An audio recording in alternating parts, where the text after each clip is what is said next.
Right behind me is Britain's largest radio telescope, the Chilbolton Observatory.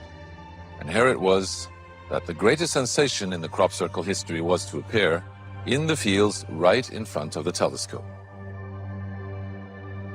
On the morning of 14th of August 2001, a formation was discovered which was different from any other previously seen. From the ground, it looked like a tangled mess, wisps of crop spread around in no system. However, in the evening, with growing shadows, a picture appeared, unmistakably that of a face. That picture represented a whole new technique, a screen technique, the same that's used for printing a picture on paper. 3 days later, the face was joined by something that looked like a data strip. Rows of counters made out of standing and flattened crop. But soon, an astonishing similarity is discovered. In 1974, the astronomer Carl Sagan composed a message that NASA sent into space from the Arecibo telescope in Puerto Rico. Binary figures which constituted a graphic code presenting key factors about humans and the planet we live on.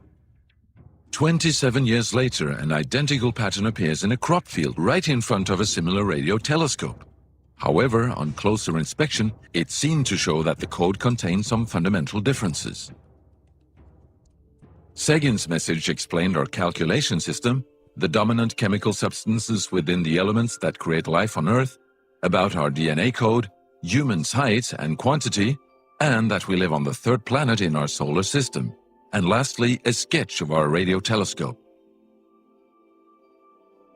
The message received described the same calculation system, but that silicon is most dominant in life forms in contrast to carbon.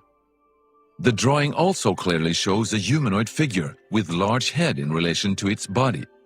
It's also explained that they have an extra string in their DNA, are approximately 4 feet tall, inhabit the third, fourth, and fifth planets in their solar system, and have a population of around 21.3 billion. Underneath, the telescope has been replaced by something more complex. 1 year earlier, a strange crop circle had appeared in the same place. Is this the same illustration as in the sender's code? Is this the correspondent's radio telescope?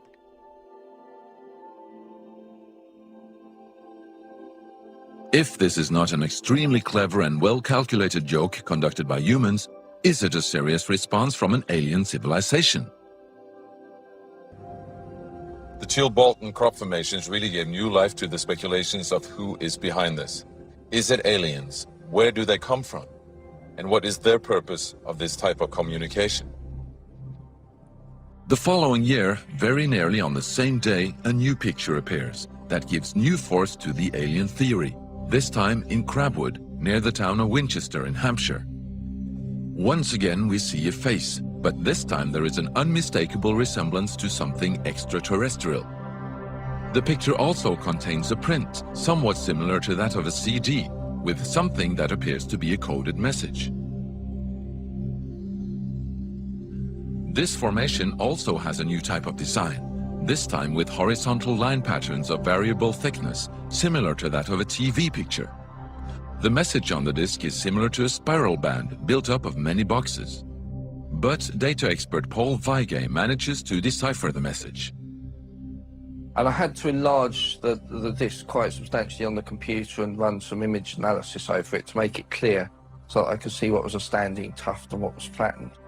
And while I was doing this, I noticed that every so often there was almost a mistake in the diagram. It was like there was a tuft, where the little square of tuft, it had done sort of half size. I thought, that's a bit odd, and it seemed fairly regular. I was going round, and I sort of counted up, and it was sort of literally every sort of 8 bytes or whatever, and I thought, 8 bytes, and yeah, from computer side, is obviously some sort of binary code. So then I did the straightforward thing. I just converted it into ASCII, which is the standard sort of computer language that you encode the alphabet in. And of course, I then started to get words forming out, and I thought, I'm getting somewhere here. So I then did the whole thing for the whole lot, and got this message. The message is in English and reads as follows. Beware the bearers of false gifts and their broken promises. Much pain, but still time. There is good out there. We oppose deception. Conduit closing. Many have been surprised by this message. Are there aliens with such faces that we should be aware of? Or is this a picture of the sender? Does this indicate the start of actual close contact with neighbors in the universe?